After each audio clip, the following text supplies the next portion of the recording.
एक टूटे दिल की कहानी। मैंने शादी का कार्ड निशा को देते हुए कहा, देखना यह कार्ड हम दोनों की शादी के लिए ठीक रहेगा क्या? अगले महीने की 10 तारीख का कार्ड है। निशा आश्चर्यचकित एकटक मेरी ओर देख रही थी और गुस्से से बोली, ऐसा भद्दा मजाक आप करोगे, मैंने सपने में भी नहीं सोचा था। फिर मेरे गंभीर चेहरे को गौर से देखते हुए वह बोली, मैं आपको बता चुकी हूँ कि मैं राहुल को तलाक देने के पक्ष में नहीं हूँ। मैं आपका सम्मान करती हूँ, लेकिन राहुल को जी जान से चाहती हूँ। मैं उसके बगैर कदापि नहीं रह सकती। मैं अपना टूटता हुआ घर दोबारा बसाना चाहती हूँ। इसलिए निशा ने कहा, धीरज रखो, मैं अपनी योजना तुम्हें बताता हूँ। यह मेरी अद्भुत सी कोशिश है। शायद इससे तुम्हारी बिगड़ी हुई बात बन जाए और तुम्हारा जीवन सुधर जाए। यह सुनकर निशा खुश दिखाई दी। मैंने निशा की पीठ प्यार से थपथपाई और उसे आश्वस्त करते हुए विनम्रता से कहा, मैं तुम्हारा दोस्त हूँ और यह चाहता हूँ कि जब राहुल को यह कार्ड दिखाया जाएगा तो उसके अहम को चोट पहुँचेगी। वह उससे सोचेगा कि तुम्हारे दूसरे विवाह की कोई संभावना नहीं होनी चाहिए। वैसे भी वह तुमसे दूर रहकर पछता रहा होगा। इसलिए ये कार्ड देखते ही उसे अपनी गलती का एहसास होगा। मुझे नहीं लगता कि मुझसे दूर रहकर वह परेशान है। मुझे तो पता चला है कि दोस्तों के साथ उसकी हर शाम मौज मस्ती में गुजर रही है। उसकी एक महिला दोस्त उसके साथ विवाह के सपने भी देख रही है। निशा ने ये सब बातें उसे बताई। मैंने निशा को आगे बताया कि शादी के कार्ड की कुछ गिनी चुनी प्रतियां ही छपवाई हैं। राहुल के एक मित्र को कार्ड दिखा भी दिया है। अब तक तो वह उसे कार्ड दिखा चुका होगा। वैसे एक कार्ड में मैंने उसे राहुल के लिए भी दे दिया है। राहुल को जब निशा के विवाह के बारे में पता चला तो उसने तीव्र प्रतिक्रिया दिखाते हुए निशा से फोन पर बात की।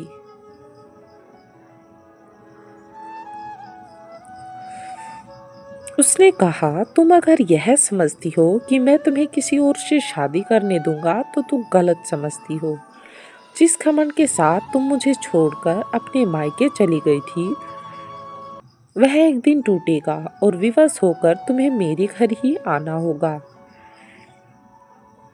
मैं तुम्हें वापस लौटने के लिए मजबूर कर दूंगा। मैं देखता हूँ कि तुम कैसे कांत जी से विवाह करती हो।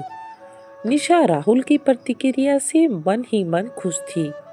उसे लगा राहुल अभी भी उससे बहुत प्यार करता है और कोर्ट कचहरी की भाग दौड़ से तंग आ चुका है।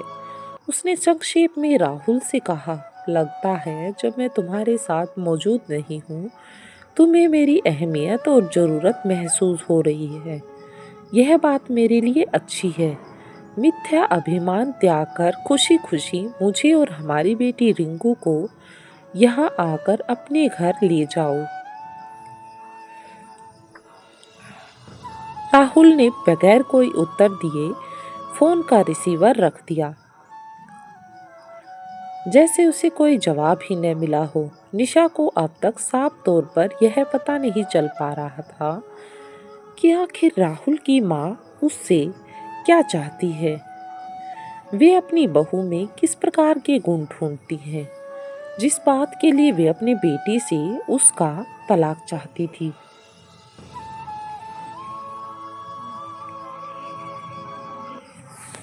वह बात थी उनके घर एक बेटी का जन्म होना। उनकी चाहत थी कि उनके घर एक लड़के का जन्म हो। वैसे भी शुरू से ही राहुल की माँ को निशा पसंद नहीं थी, क्योंकि निशा के मायके जाने के बाद उन्हें दोनों वक्त का खाना बनाना पड़ता था, घर का सारा काम करना पड़ता था। वे अपना अहम भी बरकरार रखना चाहती थी, इसलिए अपने अहम को बरकरार रखने के लिए तो कुछ तो करना ही था। एक दिन राहुल किसी काम से मॉल गया तो उसने देखा निशा में कार में मेरे साथ आई हुई थी। उसे बहुत आश्चर्य हुआ। निशा कार से बाहर निकलकर मॉल में चली गई और वह मन ही मन कुछ सोचता रहा। निशा एक सुंदर औरत और आकर्षक लड़की थी जिसे कोई भी प्रेम करने से इनकार नहीं करेगा। उसमें कुछ ऐसी बातें अवश्य थी जिनसे प्रभावित होकर मैं उसे अपनाना चाहूँगा। वास्तव में मैं कई बार निशा को आश्वस्त कर चुका हूँ कि राहुल से उसे अधिक प्यार करूँगा। हम दोनों को बार बार मिलना इस बात का प्रमाण है। जब कभी भी हम दोनों एक हो पाए तो निशा के जीवन में कोई कमी नहीं रहेगी। मैं कार में बैठा सोचता रहा।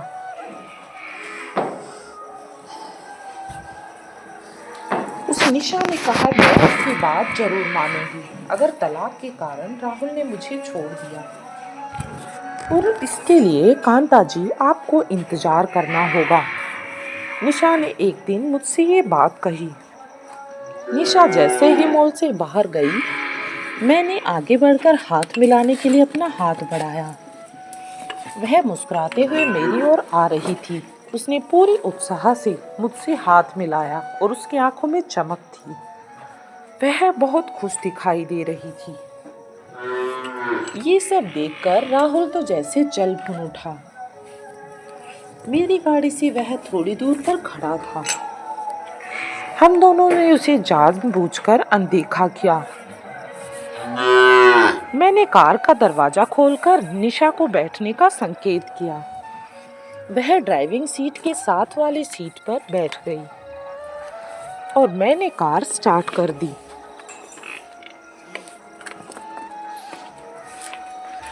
देखते ही देखते मेरी कार राहुल की आंखों से ओझल हो गई। राहुल के पास मोटर बाइक थी और बस उसी से उसने हम दोनों का पीछा नहीं किया। राहुल को एक झटका सा लगा। अगर वह निशा को दोबारा घर में लाकर बसा नहीं पाया तो मेरे संबंध में उसके लिए एक विकल्प मौजूद है। उसे इस बात का एहसास था। निशा इतनी सुंदर थी कि कोई भी उसे सहर्ष पत्नी के रूप में स्वीकार कर लेगा। वैसे निशा मेरे बारे में राहुल को सविस्तार बता चुकी थी कि मैं उसे स्वीकार करने के लिए तत्पर हूँ, और जैसे ही तलाक की कार्यवाही पूरी होगी मैं उससे विवाह में देर नहीं लगाऊंगा। और मैं निशा को इस बारे में आश्वस्त भी कर चुका था।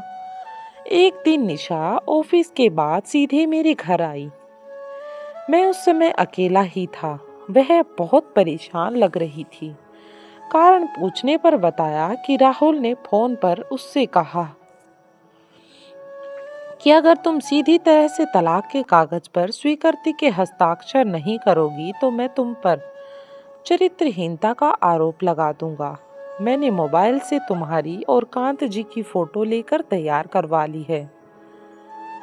रिंकू और स्वयं के लिए जो खर्चे का आवेदन पत्र दिया है उसे भी वापस लो। मैं कोई भी रकम तुम्हें जीवन निर्वाह के लिए देने के पक्ष में नहीं हूँ।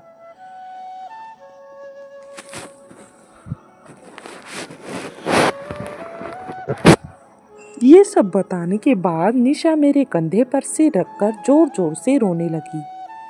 मेरा हृदय उसके दुख से द्रवित हो रहा था। मैंने उसे अपने आलिंगन में लेकर प्यार से उसका माथा चूम लिया और बहुत ही प्यार से उसे साथ देने के लिए समझाने लगा। मेरा धीरज अब मेरा साथ नहीं दे रहा था। मैं फोन पर राहुल द्वारा दी जाने वाली धमकियों से बहुत परेशान हो चुकी हूँ। एक तरफ दफ्तर के काम का बोझ, दूसरी तरफ रिंकू के लालन पालन की जिम्मेदारी। कांत जी मैं बुरी तरह से टूट रही हूँ। इतनी अच्छी शैक्षिक योग्यता हासिल करने के बाद लगता है कि बहुत कम योग्यता वाले राहुल को अपनाकर मैंने जिंदगी की बहुत बड़ी भूल की है, जिसकी कीमत मुझे मानसिक यातनाओं से चुकानी पड़ रही है। निशा ने शिष्यों के बीच कहना जारी रखा। सिर्फ और सिर्फ माँ की हट के कारण राहुल घर बसाने का साहस नहीं बटोर पा रहा। मुझे पता चला है कि अब उसने शराब पीना भी शुरू कर दिया है। रिंकू का मोह तो उसे रत्ती भर भी नहीं है। प्यार पर हम दोनों का अहम भारी हो गया है। मैं चुपचाप निशा की बातें सुन रहा था। प्यार से उसकी पीठ थपथपाते हुए सांत्वना भरे स्वर में बोला, निशा, मैं तुम्हें बहुत प्यार करता हूँ। तुम्हें इस तरह मानसिक दबाव में टूटते हुए तो मैं बिल्कुल नहीं देख सकता हूँ। जमाने की मुझे कोई चिंता नहीं है। जब किसी को अपनाना होता है तो ये जरूरी होता है कि बगैर शर्त के उसे उसकी जिम्मेदारियों के साथ अपना बना लिया जाए। रिंकू को मैं अपनी बेटी की तरह पालने की जिम्मेदारी के एहसास के साथ अपनाऊंगा। आज से तुम्हारी चिंताएं भी मेरी हैं।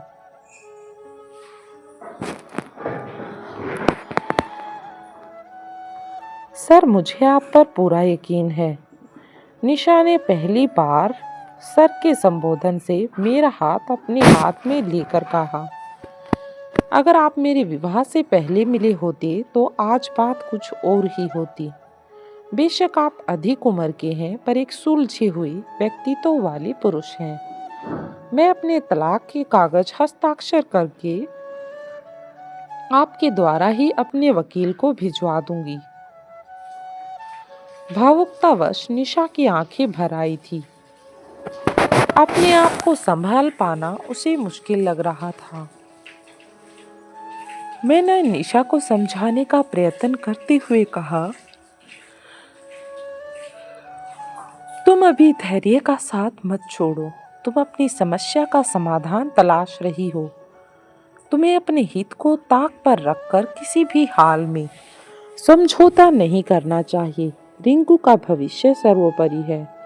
अगर तुम राहुल के पास लौट जाती हो तो क्या तुम आश्वस्त होकर कि किसी प्रकार की तुम्हारे प्रति हिंसा या दुर्व्यवहार नहीं किया जाएगा? इसका निशा के पास कोई उत्तर नहीं था, इसलिए उसकी प्रतिक्रिया मुक्त थी। थोड़ी देर बाद निशा ने मौन को तोड़ा और अपनी चुप्पी को रोकते हुए बोली, मेरे बारे में जो धमकी राहुल ने दी है वह मुझे चरित्रहीन ठहराते हुए कोर्ट में इस आशय का एफिडेविट देगा। वह कोरी बकवास है। जब रिंकू का नामकरण था तो राहुल की एक गर्लफ्रेंड जिसका नाम पूजा है हमारे यहाँ उसके साथ आई थी और इस तरह व्यवहार कर रही थी जैसे वह राहुल की पत्नी है। यदि तलाक की प्रक्रिया पूरी हो गई तो राहुल के आगे पीछे घूमने वाली पूजा को खुला मौका मिल जाएगा। वह उसी के साथ शादी करना चाहेगी, निशा ने मुझे बताया। निशा अक्सर अपने व्यक्तिगत जीवन की सारी बातें मुझे बता दिया करती थी। निशा एक सशक्त नारी की भांति हमेशा अपने पैरों पर खड़ी रही। दफ्तर में पूरी मुस्तैदी से कार्य करती थी। जिस प्रधानाचार्य के साथ काम करती थी वह उससे बेहद खुश था। मेरा उस कॉलेज में आना जाना था और यह जानकर कि व्यक्तिगत जीवन में ढेरों तनाव के रहते हुए भी वह दफ्तर की सभी जरूरतों पर खरी उतरती है, मैं भी उसके इस गुण से प्रभावित था। सास और पति से प्रताड़ित होने पर भी निशा सब कुछ धैर्य से सहती रही और अपनी लालसाओं की पूर्ति न होने पर सास अपने बेटे का दूसरा विवाह करने के लिए तलाक करवाना चाहती थी और इसीलिए वह बेचारी निशा को अपने घर से निकालकर खुश थी। लेकिन क्या ये खुशी वास्तविक थी? अक्सर महिला का दुश्मन एक महिला ही होना कोई नई बात नहीं है। ये तो कई परिवारों में होता है। निशा के विवाह के समय उसके माता पिता ने राहुल को कोई दहेज नहीं दिया था। राहुल की माँ चाहती थी कि दूसरी शादी करवाकर राहुल को बहुत बढ़िया दहेज मिले। उनके घर की आर्थिक स्थिति अच्छी नहीं थी। राहुल न तो नौकरी कर सकता था और न ही उसके पास कोई पूंजी थी कि वह व्यापार में पैसे लगाकर आमदनी का जरिया बना सके। मैंने जब कभी निशा को ये सलाह दी कि वह कभी कभी राहुल की माँ से मिलने चली जाया करे, शायद उनसे मेल जोल से बिगड़ी हुई बात बन जाए, तो निशा का उत्तर होता था, मेरी सास के मन में मेरी छवि खराब हो चुकी है, मेरा कोई भी प्रयत्न सफल नहीं हो पाएगा। मुझ में उन्हें अच्छी बहू का कोई भी गुण नजर नहीं आता है। राहुल भी हमेशा अपनी माँ के पक्ष में ही बात करता है, तो फिर किसके पास चली जाऊं मैं। जब कभी निशा मेरे घर पर होती थी, बहुत प्यारा और खुशी का माहौल होता था। अक्सर बातें करते करते वह खिल्ला कर अनायास ही हंसने लग जाती थी। मुझे ऐसे समय में यही लगता कि जैसे वह एक नन्ही सी बच्ची हो, जो छोटी छोटी बातों से अपना मन बहलाकर खुश हो जाती है। निशा ने जिंदगी में बहुत दुख झेले हैं, जिनकी भरमाई उसके जीवन में आने वाली खुशी के बल शायद ही कर पाएंगे। एक दिन निशा ने बताया, कांत जी, मैं आगे अपनी पढ़ाई जारी रखना चाहती हूँ। आज की सफलता के युग में नारी को सक्षम बनना बहुत जरूरी है। मुझे उसके कथन में दृढ़ता का आभास हो रहा था। मैंने निशा को आश्वस्त करते हुए कहा, तुम अवश्य ऐसा करोगी और इसमें मैं तुम्हारी सहायता करूंगा। उच्च शिक्षा प्राप्त करो और मुझे विश्वास है तुम कामयाब बनोगी। वह मेरी बात बहुत ध्यान से सुन रही थी। सच कहूँ तो नित प्रति मेरे मन में एक आशा हिलोरे मार रही थी कि अगर निशा राहुल के साथ घर नहीं बसा पाई, तो मेरे घराने में उसे कोई संकोच नहीं होगा। एक निराशा नारी के हृदय में मैं प्राण फूंक सकूंगा, उसकी पुत्री का पिता बनकर उसे सहारा दे सकूं, तो मैं स्वयं को धन्य समझूंगा। निशा को दिया जाने वाला हर आश्वासन मुझे उसकी ओर ले जा रहा था। निशा भी यह बात अच्छी तरह जान चुकी थी कि मेरा आकर्षण उसके प्रति किसी शारीरिक मोह से प्रेरित नहीं है, न ही मैं उसकी हालत पर तरस खाकर उससे शादी करना चाहता हूँ। ऐसा केवल स्वभाववश है और इसीलिए मैं निशा को चाहता हूँ। कई बार निशा मुझसे कह चुकी है, कांत जी, न जाने कुदरत ने आपको किस मिट्टी से बनाया है, आप हर शख्स के साथ मोहब्बत और करुणा से पेश आते हैं। आखिर वह दिन आ ही गया जब राहुल और निशा दोनों ने कोर्ट में तलाक के कागज पर हस्ताक्षर कर दिए। जिस दिन जज ने फैसले पर अपनी मोहर लगा दी और केस का निपटारा हो गया, उसी दिन शाम को निशा मेरे घर आई। वह दिन हमारी जिंदगी का बेहद अनमोल दिन था। खबर मिलने के बाद मैं रिंकू के लिए ढेरों उपहार लेकर आया और खिलौने बाजार से लाया। मैंने इस अवसर को किसी खास तरीके से मनाने की बात को महत्व नहीं दिया। मैं अकेले ही निशा के साथ बस समय बिताना चाहता था, उसे जानना चाहता था। घंटी बजने पर मैंने दरवाजा खोला तो मैं आश्चर्यचकित रह गया। निशा लाल जोड़े में बेहद खूबसूरत श्रृंगार में सजी धजी सामने खड़ी थी। आंखों में नवजीवन की उम्मीद की चमक, होठों पर न भुलाई जाने वाली मुस्कान। स्वागत करते हुए मैं निशा के साथ ड्राइंग रूम में आकर उसके समीप बैठ गया। निशा, बड़े धैर्य के साथ मेरी बात सुनना। मैंने बड़े प्यारे भरे शब्दों में उससे कहा, बुरा मत मानना। बहुत विचार और चिंतन के बाद मैं इस नतीजे पर पहुंचा हूँ कि मुझे तुमसे विवाह करने के फैसले को बदलना होगा। दुनिया को यही लगे कि तुम मेरी पत्नी हो। अतः रिंकू के साथ मेरे घर आ जाओ। हम दोनों मिलकर रिंकू का लालन पालन करेंगे और यह एक प्रकार की लिव इन रिलेशनशिप होगी जिसमें हम दोनों साथ रहेंगे। मेरी बढ़ती उम्र का तकाजा है कि मैं तुम्हें बेटी की तरह प्यार दूं। जहां इस दुनिया में भ्रूण हत्या जैसे अपराध में लिप्त परिवार हैं, वहीं हम दोनों मिलकर एक बेटी को पालकर यह आदर्श स्थापित करें कि बेटी और बेटा में कोई फर्क नहीं होता। अपना सब कुछ मैं आज से ही तुम्हारे नाम कर रहा हूँ। निशा किम कर्तव्य मूड मेरी ओर बड़े आदर और भाव से देख रही थी। मेरे पास से निकल आकर उसने मुझे गले से लगा लिया और आंसुओं को रोक नहीं पाई।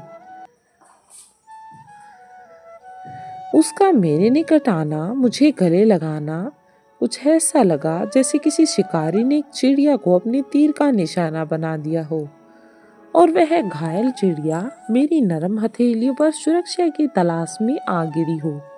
वाल्मीकि ने अपनी पहली कविता की पंक्ति में ठीक ही लिखा था, मां निषाद प्रतिष्ठान तौमगम शाश्वत समा। मां निषाद प्रतिष्ठान तौमगम शाश्वत समा। यत् क्रोचय मिथुनादिगमय वधिम काम मोहित। अर्थात हे बहेलिया, काम मोहित क्रो पक्षी के जोड़े से एक को तुमने मार डाला, इसलिए अनंत वर्षों तक तुम्हें प्रतिष्ठा न मिली। क्या राहुल को मैं भी वाल्मीकि जैसी बद्दुआएं दूं? यह सोचने के तुरंत बाद मुझे लगा कि शायद इसकी जरूरत नहीं, क्योंकि राहुल का तीर राहुल के ही ज्यादा घायल कर चुका होगा। पक्षी तो अभी सुरक्षित हैं। बस यही सोचकर वह चुप रहा। स्टोरी अच्छी लगी हो तो कमेंट बॉक्स में जरूर बताएं।